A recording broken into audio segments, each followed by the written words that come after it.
Before you pour a single bucket of concrete, there is one mistake that can ruin your entire lintel.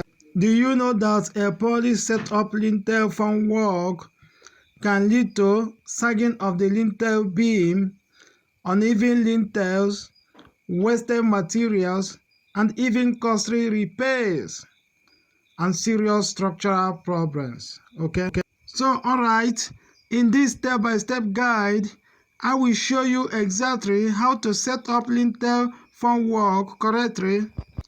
So alright, number one step, forming the bottom wood of the lintel. Okay, as you watch this video, the carpenter is forming the bottom of this lintel. Do you understand me?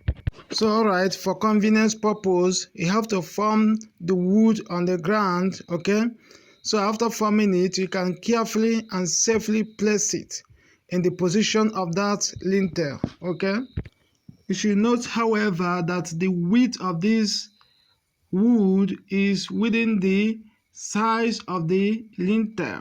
Do you understand me?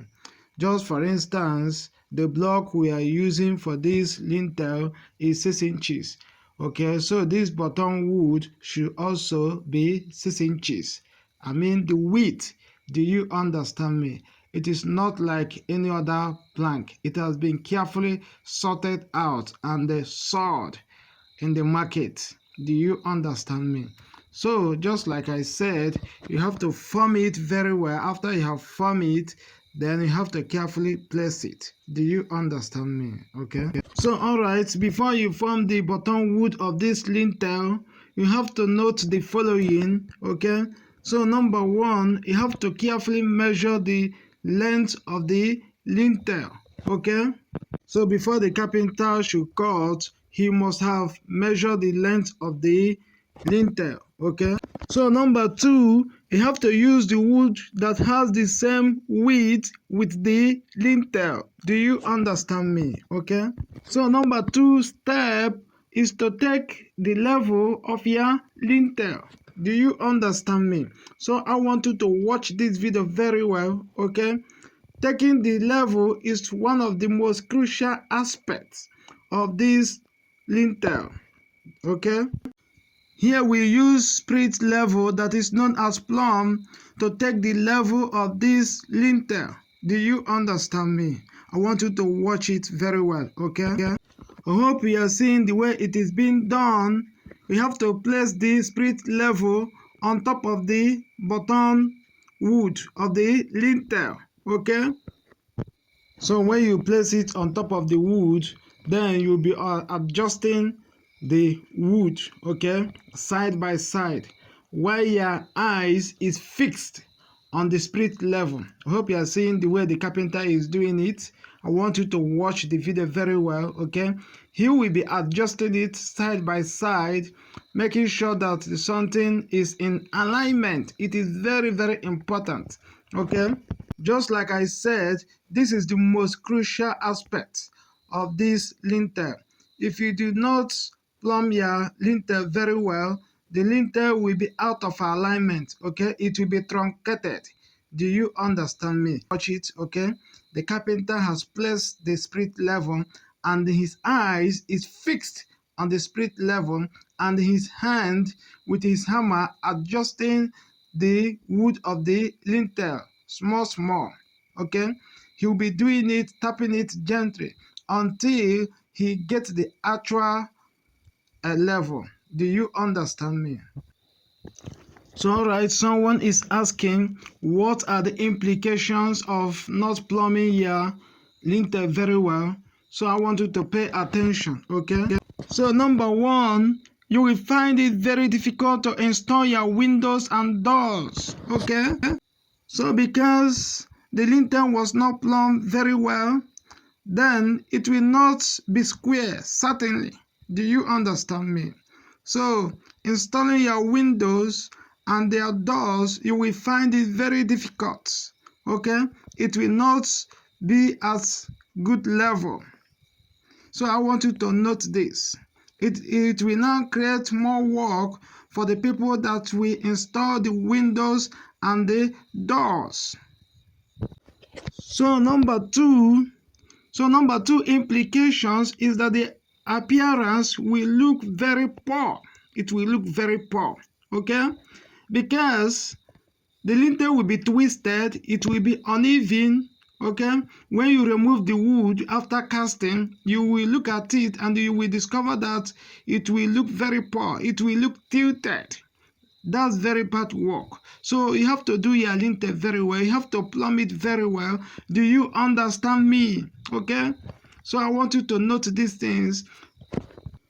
So forming the bottom wood of the lintel and the plumbing it very well is one of the most crucial things that you have to note while forming your lintel. Do you understand me?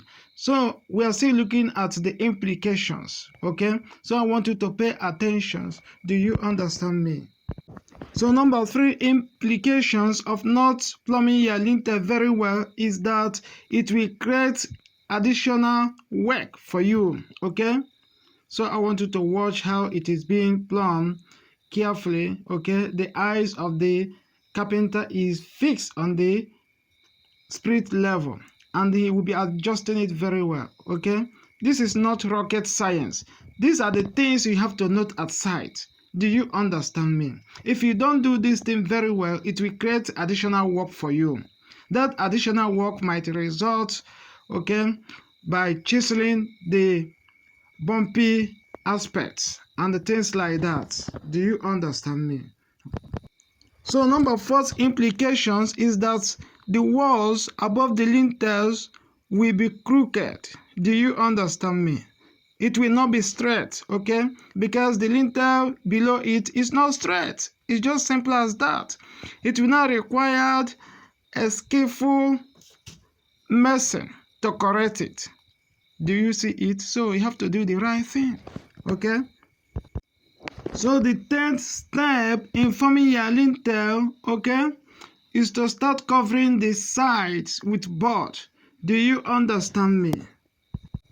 You should note, however, that before you start covering both sides, you must have nailed your bottom lintel wood very well.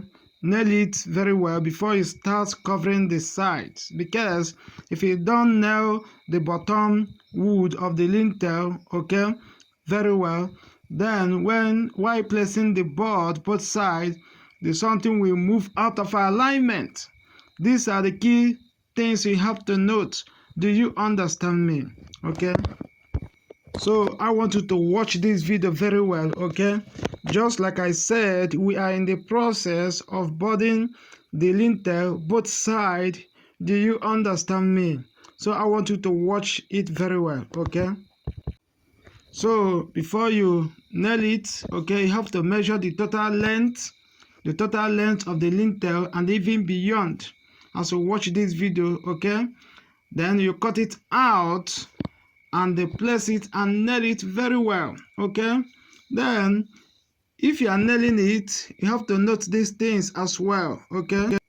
So while forming the board, you have to maintain the depth of the lintel. Do you understand me? So I want you to note that as well, okay? So the second thing I want you to note, so for an easy placement, okay, you have to first drive in your nails on the wood, okay, drive it halfway and place it. So with your tape, you must have measured out the depth of the lintel. Do you understand me? And driving your nails halfway, okay, so that when you now raise up your plank to place it, you can easily place it and nail it. Do you understand me? Okay, there's something I want you to note. If you fail to drive it halfway, okay, when you want to nail it here, you may find it very difficult. Okay, the nails might be shifting this way or the other way. Okay, these are the skills. I'm now telling you the skills you have to note. Do you understand me? Okay. Precautions to take to board a perfect lintel. Okay, let's look at the precautions. Do you understand me? One, you have to nail it very well as you watch this video, okay? The carpenter is not taking it lightly with the board. Do you understand me? Okay, he has to nail it very well. He's nailing it very well, okay? But don't over nail it, because if you do that, it will make the concrete look bad when you are pulling it. So you have to nail it moderately. Do you understand me? And nail it the way it will not easily pull out or bulge out when concrete is being poured. Okay, so that is the precaution you have to take. So number 2, when forming your board on both sides of this lintel, okay, what you have to do, make sure you maintain the width of the lintel. That is one of the most important aspects of this precaution. Do you understand me? So another precaution is that you have to brace it very well, okay, so that it will still maintain the exact size, length, and the width of the lintel. Do you understand me? So that is something the lintel will not bulge out during casting, okay? So are you a carpenter or a lover of construction? If you found this video interesting, let me see your likes and your thoughts on comment section. Subscribe to my YouTube channel. I have many construction tips for you, okay? Thank you very much.